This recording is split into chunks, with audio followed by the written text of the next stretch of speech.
So I wanted to start by saying I had to clear a couple things up because apparently some people thought some takeaways from last week were that I was very angry at the church and the way we do church and was kind of picking on the church. That is not the case. In fact, I have a very deep love for the church, and this study on the church is helping us to really be relevant in a time when there's discord among the church. Very ironically, this past week, in fact, on Wednesday, the Christian Chronicle published a front page story. I did not know that Eric was writing this story. I didn't know this story was coming out. But this is on the front page of the issue of the Christian Chronicle that was just mailed out, titled, "Can Churches of Christ Be Saved?" So, yeah. So, Cress, this is actually a lengthy article, a very good article. My point is this. It's not that the church is doing things wrong. It's that we're at a critical point in our history. The Crest Church is a building that houses 400, or can house 400. They have a membership right now currently of 7. And so this article, I think, unpacks this really well and just talks about, in the churches of Christ, what's happening with the shift in demographics. And it just says churches like the Krell Church are, and there are lots of them. There's an average of 58 churches of Christ each year in the United States that are closing their doors. We're not planting nearly that amount. And so the churches of Christ, literally, I mean, this is the overarching question. At this point, we, the churches of Christ, are in such a swift free fall that we're now asking this question. Can we save the churches of Christ from being on the brink of extinction? This is a reality. So this is not me picking on the church. This is not me saying that we're doing everything wrong. This is saying that in 2018, this is where we're at. Okay, the churches of Christ are here. So we're wondering, in the next 10 years, are the churches of Christ going to be here? So as we talk about that, I was reading this article, and they mentioned another church that a friend of mine was the minister at. Let me scroll down a little bit. So this is the Krell Church. Tex, if you've ever been there, this will look familiar. This was, I guess, a couple Sundays ago. They had some 60-some people come over from the Sunset Church of Christ that Sunset Bible Institute sent a bunch of people here just kind of to have a homecoming and kind of build them up. So the article talks about that. And then they mentioned this church, the Mountain Avenue Church of Christ in Tucson. And my friend Andrew Hill, see if there's a picture of him. Andrew is now in Bakersfield, California. So in January, if you remember, I flew out to Bakersfield, California, and was at Andrew's new congregation. So his former congregation, this video, if you guys go onto this online article, I really urge you to watch this video. It's really well done. So it's just a 10-minute video, and it talks about the Mountain Avenue Church of Christ, which back a couple decades ago, they were averaging 450 people. They had a bus ministry where they had 200 kids each Sunday being bussed in. And then they talked about how Tucson, the demographics changed in Tucson. Tucson is the 6th most unchurched city in the United States of America. Tucson, Arizona boasts a population of 1 million people. Of the 1 million people, 93% of them have no church affiliation whatsoever. They don't go to church anywhere. And so Mountain Avenue, as they were trying to keep up with the shifting cultural trends in Tucson and trying to remain relevant, they began things like a homeless ministry, a clothing ministry, food drives. So even though their church attendance was declining rapidly, they were actually reaching into the community more than they ever had in their history. And that didn't save the church. And so it's kind of an interesting shift, and that's what I wanted to talk about and say. It's not that we're doing things wrong. It's that we're living in perilous times where I think there's this big issue.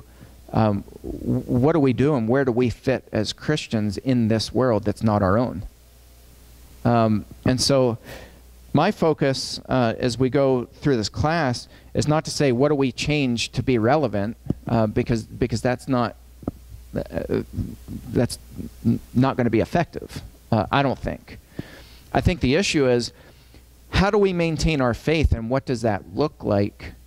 And what did that look like in the first century? Because you had perilous times in the first century too. You had a Roman government that was a loose cannon. You had a Roman Empire that kind of the opposite was happening. Christianity was growing so quickly that the Roman government was trying to accommodate that. And by the time you get to AD 110, so you're talking the church was around for 60 years, 70 at the absolute most. You have Governor Pliny writing Emperor Trajan in Rome saying, we don't know what to do because these Christians are everywhere and our pagan temples have been deserted. It created a crisis within the Roman government, and they were trying to figure out, okay, what do we do? And so it was really kind of volatile, just ups and downs and crazy culture. And Rome had the temple had been destroyed in AD 70. So the Jewish people were in this crisis mode too. They didn't really know, okay, what do we do? Our temple, which was the center of everything religious, is now destroyed. You have the Roman government that they were scratching their heads, not having a clue what was going on. You had the Christians who were birthing new churches everywhere. You had some churches like Corinth that were just a complete disaster. You know, they were planted and then they just completely crumbled and fell apart. And so they were trying to retool and figure out, okay, what do we do? Where do we fit in? So you have all these dynamics, and the church continued to grow. You had some that were underground, some that were literally in caves. You had some home congregations. You know, they met in homes. You had other ones that kind of overtook the synagogues and were using those as their church buildings. So you have all of these different dynamics, and the church continued to grow and spread. And so the focus on this study is maybe not so much about the church, but about our faith. And so that was kind of the background for the prayer in John chapter 17. So we're going to go back and pick up where we left off, because Jesus prays this prayer, and he's not telling the Christians to do things differently. He's telling the Christians to put your complete and total faith in God, period. And that God would take care of all the rest. And that's Jesus' prayer. It's his prayer for unity. But it's also the prayer that says, I'm praying for the world as well. For the people who will come to know God, I pray for them. And so my question last week, and I'll ask the question again this week, what if our prayers shifted to reflect the prayer of Jesus in John chapter 17? It's such a powerful, powerful prayer. And so I want to keep unpacking this prayer because it's just so perfect. So if you remember, Jesus is thanking God for the people who God gave him. Jesus said, they're not mine, they're yours. You gave me these disciples. You gave me these people. And Jesus said, I've protected them while they were with me. I'm going to back up to verse 9. We'll just start in verse 9. John chapter 17.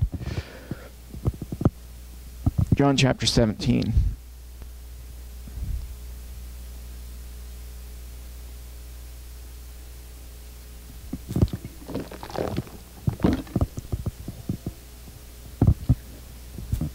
Start in verse 9. Jesus speaking of his disciples. He says, I'm praying for them. I'm not praying for the world, but for those whom you have given me, for they are yours. Now, Jesus isn't saying, I'm not going to pray for the world. I'm not going to pray for people out there. Because later on in this prayer, Jesus shifts and he says, now I pray for the world. So right now, Jesus' focus is on the disciples. And he says, I'm not praying for the world, but for those whom you have given me, for they are yours. All mine are yours, and yours are mine, and I am glorified in them. I love this part because Jesus isn't claiming ownership. Jesus isn't possessive of his disciples. Jesus isn't even calling them my disciples. He's saying what's yours is mine, and it's this extreme unity. All mine are yours, and yours are mine. There's no distinction. And I remember hearing a sermon, I think it was by Francis Chan, back several years ago, and he was talking about possessions. He wasn't talking about people, he was talking about possessions. And he said he had spoken with his elders at the church, and they decided that, him and his wife had decided that all of their possessions were church community possessions. And he's like, it was a really uncomfortable place to be, but we literally, our cars were now not our property, they belong to to God. And if anybody from our congregation needed the car, all they had to do was call, and the car was theirs for the day. And I thought, that's such a foreign thing to us, because I know for myself, I buy possessions so that I don't have to borrow from other people. I hate borrowing. So I'll buy things so that I don't have to borrow things from other people. Chan was saying, we realize, my wife and I realize that nothing is ours. It all belongs to God anyway. And so if we're really going to believe that, then, and if we're going to preach that, then we're going to live that. And so it just was this really big shift in how they thought of things. So Jesus is saying this about people. They're not my people. What's yours is mine, and what's mine is yours. And there is no possession of people. We become possessive of our own. Even within our brotherhood, within the churches, when somebody does go to a sister congregation, we start getting possessive about that, or we get our feelings hurt by that. And in the first century, there wasn't that. Acts chapter 4, I think, is a prime example that possessions and people don't belong to us; they belong to God. And so people were constantly networking with other churches and helping other churches out, and we isolate ourselves. Typically, not always, but typically we isolate ourselves from other sister congregations.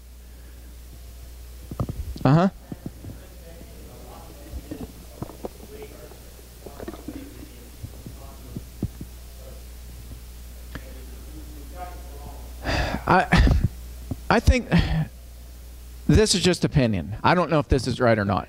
My opinion is that I think that we've placed pretty high in our minds this idea of church family being restrictive to our own congregation. I think we have a hard time sometimes. I mean, I do. I think all of us do. We have a hard time seeing church family as this big extended family that reaches globally, that reaches, all over the world. And so I think we think about that in terms of missionaries, and we say, it's great that I can jump on a plane and I can go to any church and I can talk to brothers and sisters all over the world. So temporarily, I think we get it. But in practice, I think if you have two churches in town, and I saw this when I lived in Searcy, the animosity and rivalry between churches of Christ in the town of Searcy was unbelievable. I had never seen that before because, of course, we grew up in a town where you have one Church of Christ. You have a couple Restoration churches. But there was this, I remember getting mail-outs from different congregations in town saying, don't go to X Church of Christ because they believe X, whatever it is. And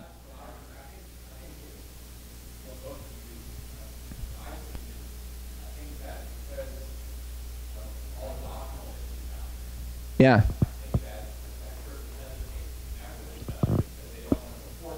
Sure. Yeah. Yes. That's a whole nother study there. Oh my. Yeah, I'm sure you found some colorful things.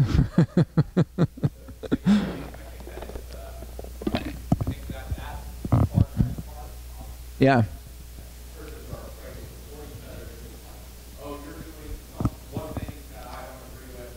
Yeah.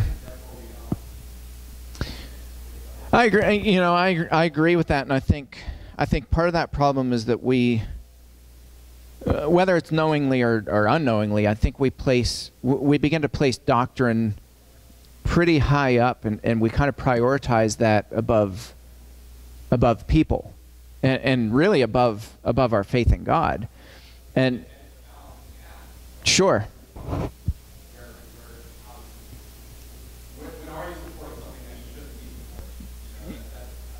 Yeah, and I mean, clearly Christ himself put boundaries, and he wasn't like anything flies. I thought it was interesting. I read another article just this morning that said the people who are on the more, which I hate, the liberal and conservative categories. I don't like categories anyway. But it said that people who are really far on the liberal side of churches, those churches are the fastest declining churches in America right now. They said like just unprecedented, these churches are closing their doors. And so, I think theologically, Jesus clearly put boundaries and said, there are certain things that have to fit within these moral bounds. When it came to worship, it's kind of interesting because that's where Jesus was most hated. Because he would do things like heal people on the Sabbath in the middle of their worship service. And it was things that, again, in the South, they say that you don't supposed to do. And Jesus did them because for him it wasn't about elevating doctrine, it was about elevating people and even overcoming doctrinal obstacles that hinder us from healing people and from helping people.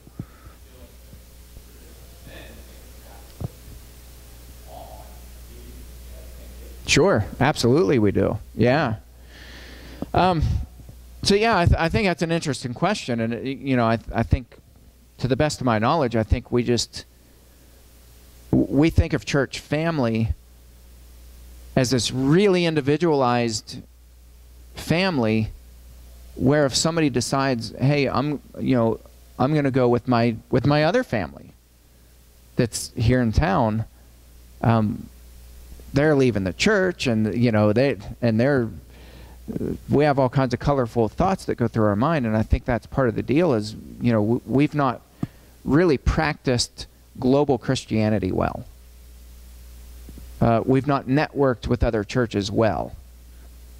And I think part of that is our Restoration history, where you had Scots and Irish who they just fought well. You know, they all fought with each other, and so they planted churches. And from the very beginning, you know, the Restoration movement in the United States, I think, was divided from the very beginning. And I think they tried really hard to overcome that and to be a unified movement, but they still just clashed. There was a period where, was it Walter Scott, who was the five-finger salvation exercise, came from Walter Scott. Walter Scott, just a brilliant, very passionate man. There was several years where he and Alexander Campbell himself were writing really ugly things back and forth to each other in the Millennial Harbinger. I think it was like a 12-year period where they didn't want to see each other face to face. They didn't have nice things to say about each other. I mean, they were best friends. They were inseparable best friends, and there was a 12-year period where they just clashed so badly that they couldn't even stand each other's guts. So it's kind of an interesting thing. You know, I think we just have a lot of that's kind of been passed down from our heritage. And so all the more, you know, when I said, let's temporarily suspend what we think we know about church, what I meant by that is let's really listen to this plea for unity, because Jesus' prayer for unity is not a plea for uniformity.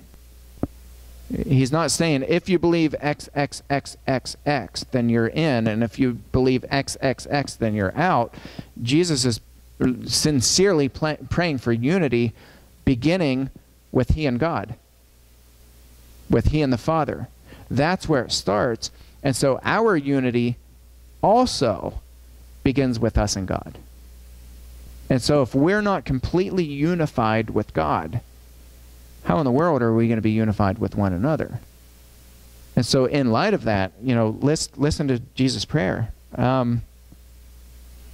Verse 11, I am no longer in the world, but they are in the world, and I am coming to you. So he's obviously saying, I'm about to depart from this physical world. They're still in the world. Then he says, the latter part of verse 11, Holy Father, keep them in your name, which you have given me, that they may be one, even as we are one.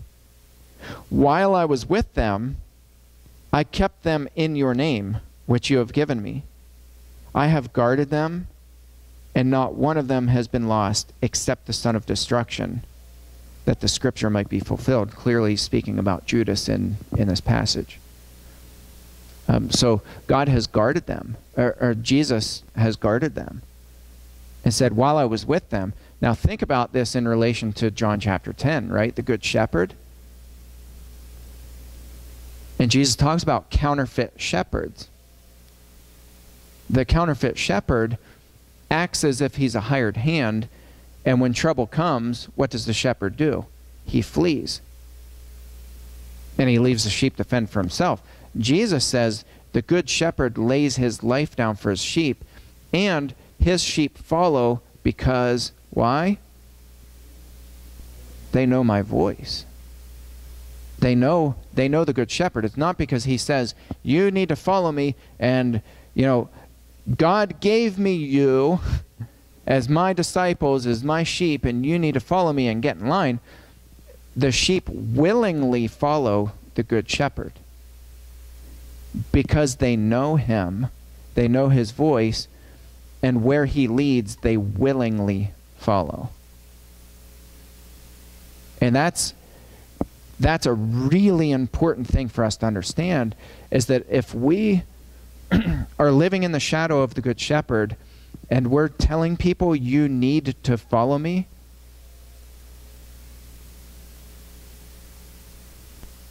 you have to back up a little bit and say, did Jesus ever tell people, you need to follow me, except in the context of, I am the way, the truth, and the life, and nobody can come to the Father except through me.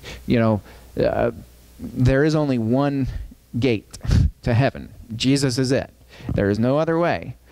But Jesus never told people. And there were people constantly who were leaving Jesus in mass numbers.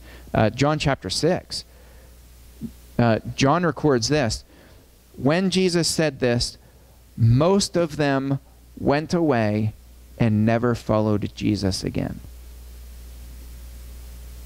Jesus didn't get angry. He didn't, I think he was hurt. I think he was crushed. But Jesus didn't go back to that group and say, didn't I say, I'm the good shepherd and you need to follow me. It's this, people willingly follow the shepherd, the good shepherd, because he lays his life down for them. He protects them. He guards them. He fends off the wolf as the wolf comes in and tries to violate.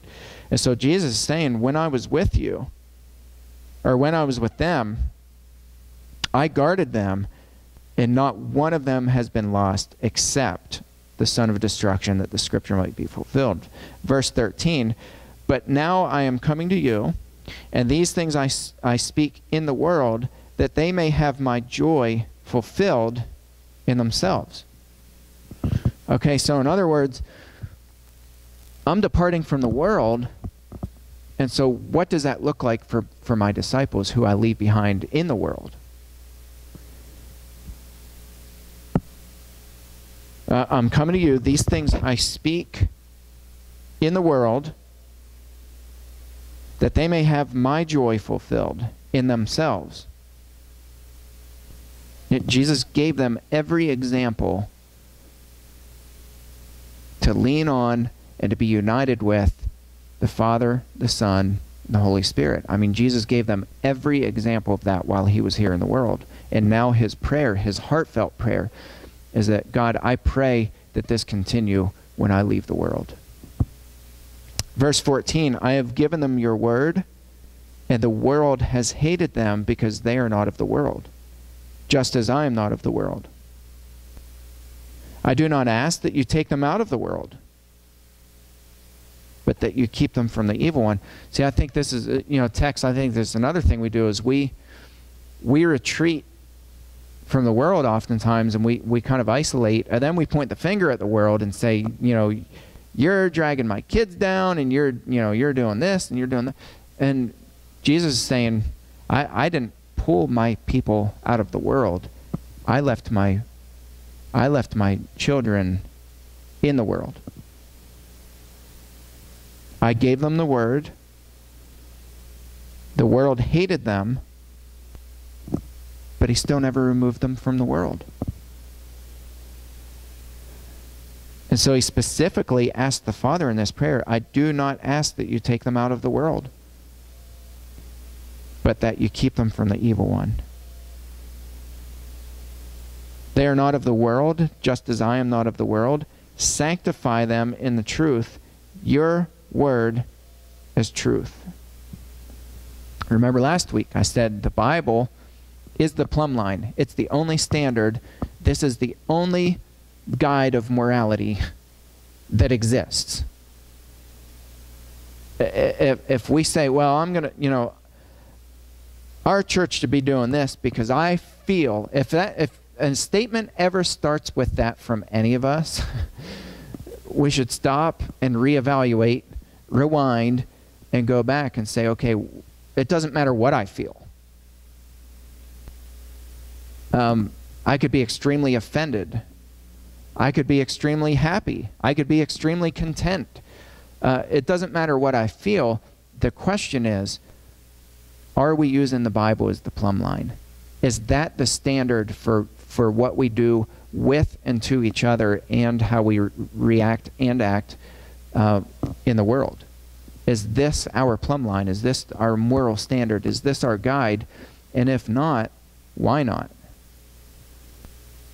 When we're writing letters to tell people to avoid our sister congregations because of X, and it has nothing to do with this, it's because I feel like you shouldn't. I mean, some of the things were like, You know, they have fellowship meals in their church building. Right? You guys remember when that was, it's still kind of a big issue, but do you remember the days when a lot of ink was poured over people who ate food inside the church building because the scriptures didn't authorize fellowship meals in the church building? So we've literally separated and withdrawn fellowship from one another over things that have nothing to do with this. It's the traditions of man that Jesus was talking about, that Jesus got upset about. So his prayer for unity is absolutely brilliant and spot on.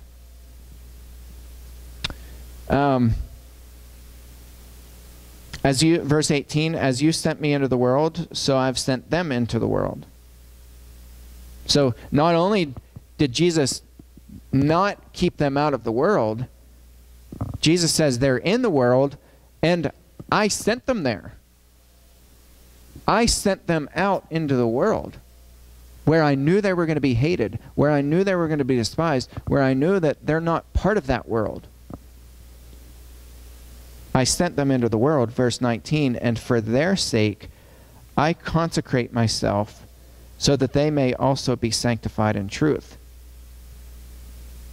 So this word, you know, for consecrate, actually it's both words. It's the same word that's used for consecrate and sanctify, and it just means to separate. Now keep in mind, he's not saying separate where he pulls them out of the world. It's separate where you don't look like the world. See the difference? For their sake, I consecrate myself that they may also be set apart, sanctified, set apart, that they may be that in truth. What's the truth? This is it. Not what we think, not what we feel, not what we want to believe, not what, you know, none of that. This is it. And so as we set ourselves apart from the world, this has to be our only standard. It has to be. There's no other choice. There's no other option. And so again, just to wrap up here, then we'll pick up in verse 20. We'll read the rest of the chapter next week. One of the points I was trying to make last week is that I think a lot of times we fall into this trap of where we're scrambling. So this is the reality, right? The reality is we're asking this question, can churches of Christ be saved? Sometimes in the midst of that, we feel the anxiety, and so we're trying to retool our churches when all we need to do is go back to John chapter 17 and realize, okay, we need to lean on the word harder now than in any time in our history. We don't need to retool. We don't need, maybe retool to an extent, but that's not the issue at hand. The issue at hand is, do we really trust that if we put our full faith in God, God is going to bless his people and the gospel is going to continue to spread? If we don't believe that, then we're in bigger trouble than this article says. Well, it's interesting you say that, because one of the biggest issues among the unchurched, one of the biggest issues that the unchurched people have with Christians, and they feel that we're hypocrites and all this stuff, is that we don't really believe in, they feel that we don't really believe in what we're trying to sell. The unchurched people are saying, Christians, when you talk to them and you ask them why they have faith in God, they can't answer that most basic question. And so why would I want to be a part of Christianity if they don't even know why they're there? So yeah, I think you're absolutely right. I think you're absolutely right. All right, we're going to stop there. I'll pick up here in a few minutes. Thank you all.